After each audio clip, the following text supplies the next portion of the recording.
Hello, and welcome back to Fatal 12. In the last episode, Mao came over, talked to Rinka, and as you can see, Oddette came over to talk to Rinka, and I think it's to form her own kind of alliance. I think she knows what everyone else is up to.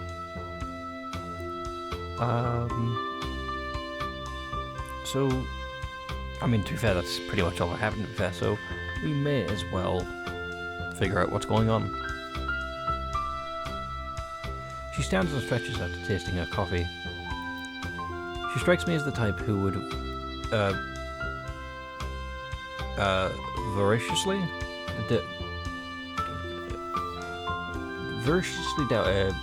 devour meat and chug down any sort of alcohol. But to my surprise, she's able to discern the type of beans and roasting method I use. After that, we discuss things while drinking our coffee. The first thing she tells me is regarding you. He's part of a terrorist organization in Japan and was originally meant to carry out an attack on the Yamanote line. That just happened to be the attack Naomi and myself got caught up in. They don't seem to be aware of my cause of death, though. Next is Miharu. Not only is she the one who met with Oddette, but she's even formed an alliance with her, Federico, and Number 4, whose name seems to be Scale. The ultimate objective is to eliminate Alan. I'm not quite sure if he's an inherently bad person after having spoken to him personally, but his status as a major player in the Divine Selection can't be denied. What surprises me most is learning that Miharu has convinced him to target you first. Her goal is the same as mine then. She wants to save Naomi. It's hard not to tie what happened to the Emeka to Divine Selection, all things considered. Not only is you the culprit, but it's school both myself and Miharu attend. I'm the only one who knows that Yu's doing this to make me elect him, but they interpret it as his attempt to provoke the other participants. So Miharu's cooperating with you? The whole reason Scale approached Miharu is because of your supposed falling out. While it wasn't enough to fool me, it was a solid plan. Both him and that moron, Federico, ate it up. Seems like it. None of that explains why she's here, though. In fact, it even makes less sense now that I know that they're cooperating. It ain't just Alan that they'll be targeting once he's gone. All three of them are gonna come right after me.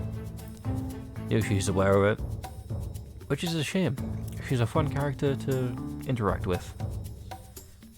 Miharu wouldn't do. I was going to say that she wouldn't deceive someone like that, but I couldn't finish the sentence. Miharu's strength of will is rock solid. She wouldn't betray someone solely for her own gain, though. Which means it's either for Naomi's sake or mine.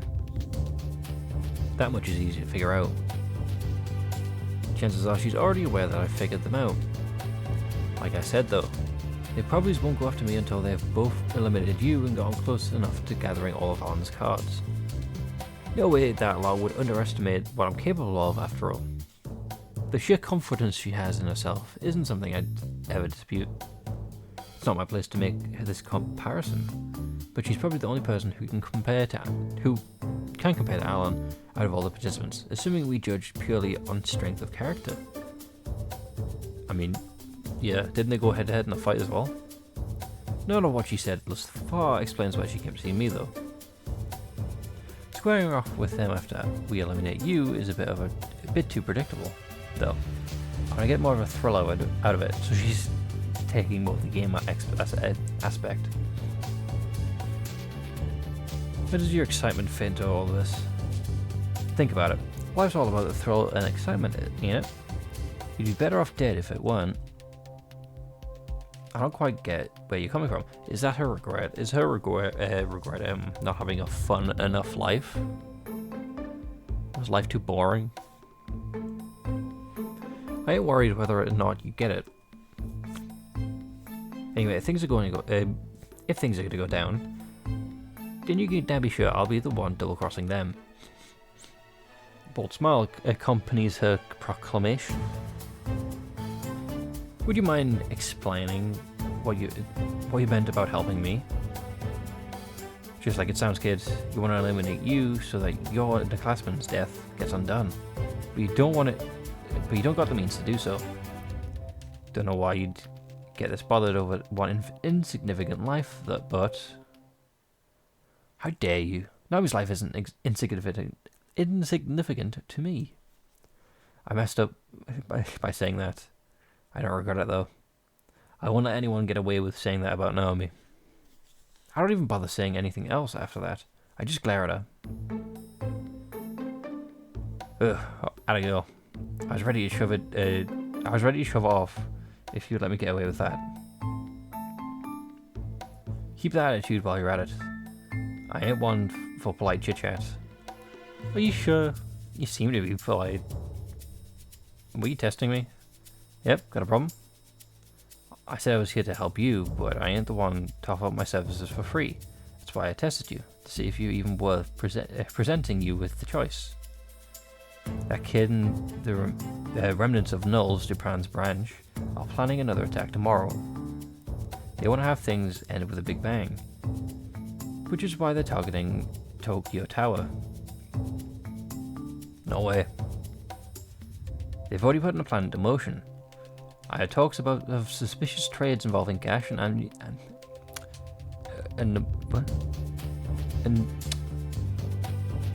anomium. I can't even say it. Gas and ammonium. There we go. Got it.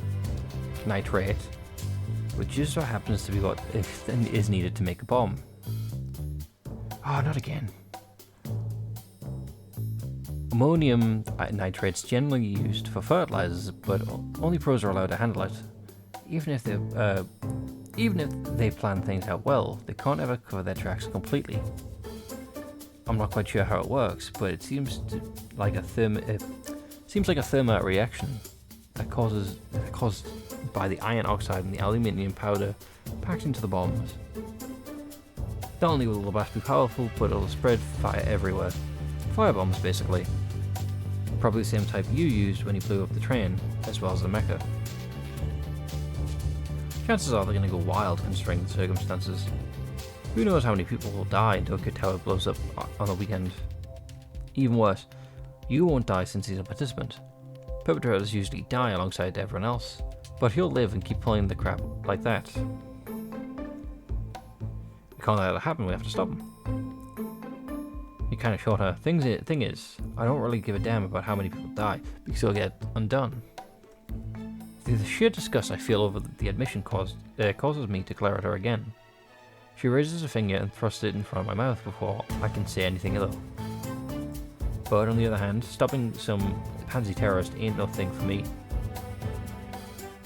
The fact that she can make that statement like that sounds believable is part of what makes her so impressive. Aren't we better off letting the police deal with this? Only people like us are aware of the whole thing. Ain't no outlaw who wants to get themselves involved with the police. What's more, they'd only benefit from it in the end. All those features and news articles are going to turn into hard cash. Most importantly, there are kids involved who can There's a kid involved who can go out blowing himself up while random coincidences somehow keep him alive. The police would get pretty bad reputation from that. She's probably right. There's no way anyone would swallow the idea that he can't die because he's part of a divine selection. They're just as likely to have more than just bombs at their disposal. So who knows how many casualties would result. Considering I've got skill, Federico, and kinda sorta Mihara gunning for me, I'd kinda rather get this done and dusted quick. You don't need me to explain the rest, do you? Go ahead. I'll stop the terrorists and give you an opportunity to make contact with you. The Ulfa let you into his home, and I know you spoke to you after his elimination. You should be able to make him spill his regret. Eliminate him and save both your underclassmen and the masses. Just don't forget that we're making a deal. I want your cards in exchange, both your cause of death and regret. I want them the moment you get used in for too. In other words, both you and him would get eliminated during the same election. I guarantee it won't affect your dead friend either. She'll be safe even after your elimination. Fate will run its original course if both me and you were eliminated. Makes sense. My elimination would result in Naomi witnessing my death. That's how things went originally. Oddette probably didn't know that much, but their words hit me hard. So what'll it be? Get with me and guarantee that you'll save your friend's life, or try and pull through on your own. I can save Naomi by doing what Oddette Watt says, but it's all guaranteed to work. Naomi. A smiling face pops into my head. I'm fine with being eliminated if it means I can save her. I gave my life in order to save her in the first place. There's no reason for me to hesitate. I'll keep my end of the bargain. Just make sure you keep yours as well. So we don't even get the choice. Okay. Okay.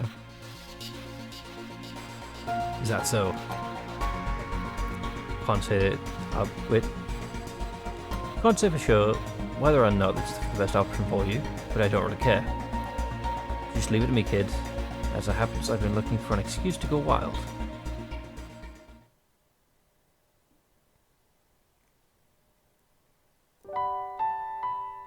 I've made my decision, but I haven't quite been able to calm myself down. Oddette wants to take me along to a base of operations so we can start to make our preparations. She says it'll take about 2 hours by car to get there. She's apparently got one ready for us. Goes without saying that it can't be traced back to her either. I'm exhausted. Hard not to be after everything that happened today. In an ideal world, I get to dive into bed, but I don't have the luxury right now. We'll both be up all night once we get to wherever she's taking me. We have plenty of planning to do. Honestly, it's amazing how far from reality this all feels. My mind flashes back to my exchange with Oddette as I packed a change of clothes and my phone charger. Is my decision really the correct one? No. Can't help but ask myself over and over. It's all for Naomi. It's all for her sake. I mean, think about it, right? The other three want to get rid of you anyway. So, why are we making this deal?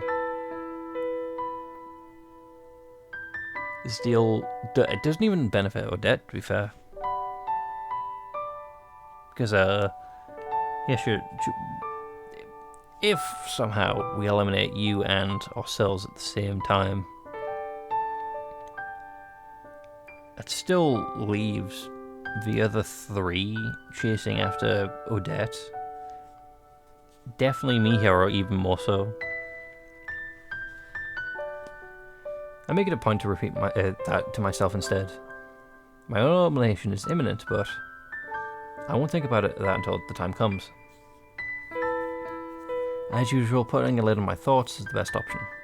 One small and important thing is different this time around, though. No matter how, you done yet? Oddette shouts from the Oddette shouts up from me. Shouts up at me from downstairs. She must be tired of waiting. Telling her I'd be down in a moment.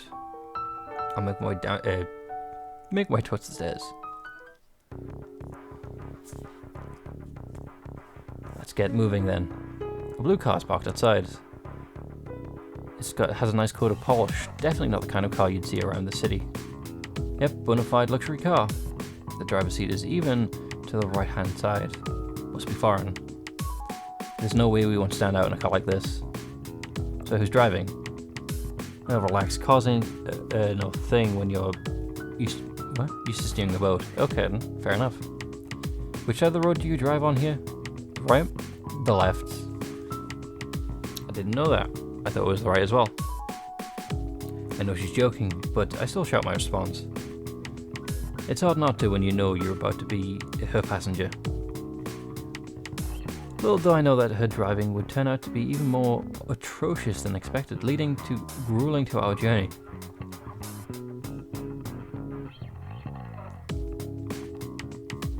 And me. Yeah, you bet, toughen up. I never thought someone else's driving could make me feel so exhausted. I'm mentally spent as it is, but now my body's drained as well. It doesn't help that I'm normally getting ready for bed around now. Thanks to all that, I don't even have it in me to answer her. Anyway, this place has been abandoned ever since some delivery company that was using it went belly up. We arrive in an empty warehouse on the skirts of the town, near the shore. The road signs we passed said we were going towards Yokohama, so I estimated we're somewhere around there. As Oddette said, this place really does look abandoned. Rusted metal and broken windows are its defining features. I'm not sure if desolate. I'm not sure if desolate is the right word for it to use right here or not. Ain't nothing left from when it was in use, so yeah. Who knows, maybe all the pent-up grudges from the former workers turned into something sinister. Don't say stuff like that. You know I'm joking, right? Ain't no such thing as ghosts. I don't believe in ghosts either. It's just that the atmosphere here creeps me out. Who's there? A certain voice calls out from the darkness, causing me to tense up. Not due to my imagination running wild, but because the voice is so familiar to me. Well, it's gonna be you, isn't it? Oh, okay. It's Alan Scorpion. His figure becomes clear as my eyes adjust into the dark. Did he just so happen to be using the same place as Oddette? Nope. This is a second alliance. Odds seem to be awfully low. You have Rhoda with me. You took your time. It doesn't take long before my doubts are cleared up. Are you two allies? Not at all. It's a temporary alliance, just like you and me. Well, more like you, me, and him, I guess. You're fine with that. Alan's even more expressionless than usual, whereas Oddette has a big grin on her face. These are the two people I fear the most in the Divine Selection. I never would have expected them to team up, let alone that I would end up in a part of that team. Well, guess we're going to the final three. Nervous doesn't even begin to describe how I feel. I'm on the verge of throwing up. But there's an odd sense of relief mixed in with me, too. Describing it as sort of an animalistic instinct may be appropriate. There are no better people to team up with than these two. That much is the fact. I'm fine with it, but I'd appreciate an explanation first. It's not that complicated. We're pretty keen when others are gunning for us, is all. I'm aware that number 4's plan is to eliminate me, and the enemy of my enemy is a friend. Maybe the easiest way to describe the situation. We could go straight for the idiot Federico, but that'd be a bit too boring. Instead, let's get rid of number 4. Ain't nothing more interesting than taking their prey out from under them. I figured it would be something like that. There's no way these two would work together otherwise. Me here are likely included with the other people Odette's referring to. While that does bother me, it's safe to assume Oddette won't go near her before eliminating you. I still haven't thought about what to do once I accomplish that. Granted, my elimination by that point is already given. I should have said my goodbyes to Mihiru, but that won't be possible anymore. She should be able to figure out what's going on, at the very least. I turned to face Alan. Does he know the conditions that Oddette presented me with? Why me of all people? I'm aware of your ties to number 4. If anyone can find out his regret, it's you. We have ties to number 4. Our interests align in that regard. As usual, I can't figure out what his true motives. Survival. Before he mentioned wanting to see how far my mindset could take me, is he using this as an opportunity to judge that? Let's cut the crap and get to it. You bring the goods? Indeed. That said, he carries a number of sturdy cases over to us. Oddette proceeds to open them with a wide grin on her face. Inside are handguns. I assume the differing shapes meant that they're different makes. I thought it was going to be food, to be fair, because Oddette likes to eat like a suitcase of money and a suitcase of food. But, okay, handguns. I can't, well, I guess we are on the team of quote-unquote bad guys. There's 3 in total, 1 for each of us. An M500 revolver, a Beretta, and a Tokarev. Tokarev? Got some good pieces here. Wait, this Tokarev's a knockoff, isn't it? Don't go playing. Getting 3 guns into this country was hard enough. Are these real? Want to give one a spin? We're in extraterrestrial area right now, so you ain't got nothing to worry about. No. That's not what I meant. They honestly don't look much different from the replicas I've seen before. It makes it hard for me to process what I'm looking at for real firearms, weapons used to take people's lives. Not necessarily. You could use it to wound. Anyway, and at the same time, part of me avoid touching them on instinct. We're going up against a terrorist organization, kids. Ain't no one's gonna do that without weapons. These are for self-defense. We won't have enough ammunition to engage them in a firefight. I figured you weren't some run-of-the-mill dude. But now I'm real curious about your background as a CEO. Oh well, not like they're gonna be properly equipped either. Wouldn't be fixing up homemade bombs if they were. Oh, I kinda wanted the revolver. What are we gonna get? I'll take the revolver. I always wanted to try one of these baddies. Oh, one of these babies. Besides, it's not like she'd be able to handle it. Excuse you. Give me the goddamn revolver. Hold on, what are you implying? Oh, there being 3 guns is already suspicious enough. Oddette just claimed one for herself, though, which means the Beretta 92. So we're getting the Tokarev. Alright, the Beretta 92 is the most balanced out of these. I'll summarize you with the sufficiency skilled with it. What?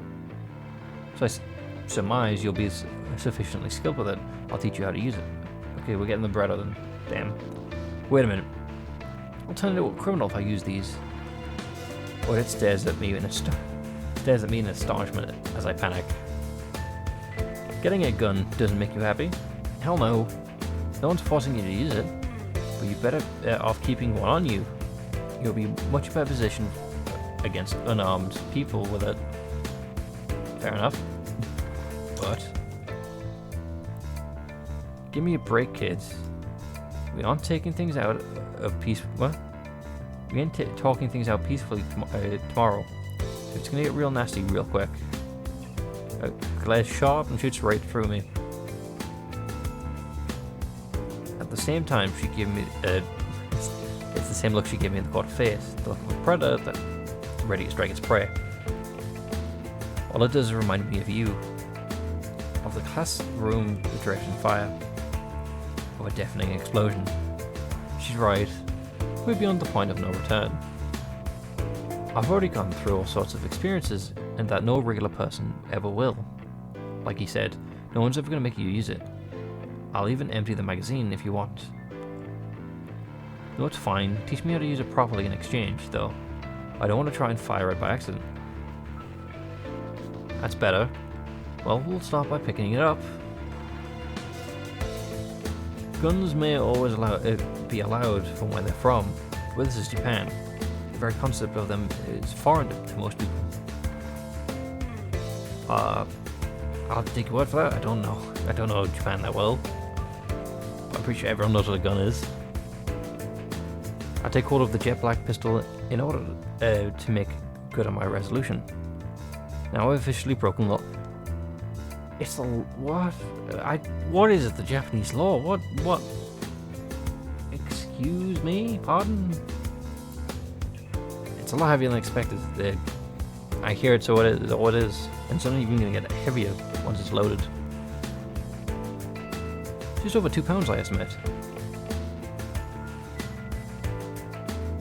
You see people with these, You see people use these with one hand in the movies and still stuff all the time. But it's hard for me to hold it steady like that. Using both hands helps somewhat. But at the same time, it feels far too light when I consider when they can take someone's life. Well, yeah, because it's not loaded. Bear in mind the recoil upon firing. Based on your weight and strength, I doubt you'll be able to aim properly. I suppose that's not an issue though. You should be able to bluff your way through, as long as you know the proper stance and posture when brandishing it. We'll teach you that later, but for now, Oddette, we need to hear from you about how to stop you in the terrorist attacks, I assume. Indeed, but before that, there's no need for a formal language with me. Rinka, we are equals here. Right. Unexpected. A bit of an odd thing to particular about, but whatever. I have no reason to say no. All of this is based on info from Scale, but it should be reliable. He ain't got no reason to lie about us and stuff particular to you. First off is their objective. I heard that terrorism is mainly used to establish political agendas. Null's Japan branch was formed by people influenced by a foreign organization though, so I don't know anything about their motives. They want to fight the general indifference plaguing this country. I'm not sure I get it. Alna's the one to give me an answer. They're probably thinking that this country cares little about what goes on in the rest of the world. I find myself in agreement with that sentiment from time to time. War, poverty, illness, the world is overrun with these. Japan, by contrast, is both safe and prosperous. Its people are largely unaware of the struggles faced by others elsewhere. Sure, it ain't just envy making them run wild. Not like anything will change just by blowing themselves up. Terrorists exist precisely because they don't agree with your claim. I hardly sympathize with them myself. Well, it's important that they delude themselves into thinking people pay attention if they blow stuff up. Fighting against the population's indifference, huh? I doubt I would be paid attention to what's going on in the world without divine selection. Mainly because my own death was tied directly to the suffering of people from other parts of the world. They're hurting others for their own selfish beliefs. Yep. That's why they're gonna just be selfish and inferior. Selfish and interfere. Fair's fair. I don't know why I said inferior. But that says a lot. Terrorists. Anyway. Skill keeps going on about justice and crap, but that ain't got nothing to do with us. Are we being selfish though? We're preventing innocent people from getting hurt, so... Sorry, but I told you before that I don't give a damn about how many people kick the bucket. Same way you'd be more upset over your friend dying than a bunch of people halfway across the world getting blown up. Humans aren't built to care about everyone. Our world extends as far as the people we know. That's why it's fine to not give a damn. I can see where she's coming from. Because like, if someone you don't know, something happens, you would say, I'm sorry for your loss, stuff like that. But you wouldn't necessarily shed a tear.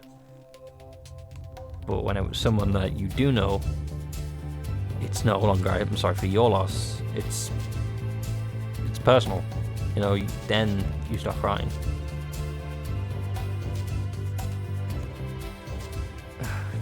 But yeah, I don't know if saying it is correct, but I can't say that Odette's wrong. Yeah. The desire is not realistically attainable. It's not. I wonder if you joined them for the same reason. You likely agree with them to an extent, although I cannot say for sure how much. You're the one who's going to get all that out of him, Rinka. Once done with that topic, Oddette continues her explanation with their plan. They're likely to carry out using the same types of explosives as those used at a Mecca. How many will there be? He didn't know, but chances are it'll be more than one location. Their plan will probably involve targeting a few places at once. No way. Oddette said earlier that that's what they would want to go out with a bang. There's no doubt that it would be devastating if the plan goes off without a hitch. I think with that though, we'll call it there. A second alliance. Don't know if you saw that coming or not. I definitely didn't. But hopefully I can see you on the next one. With that, goodbye.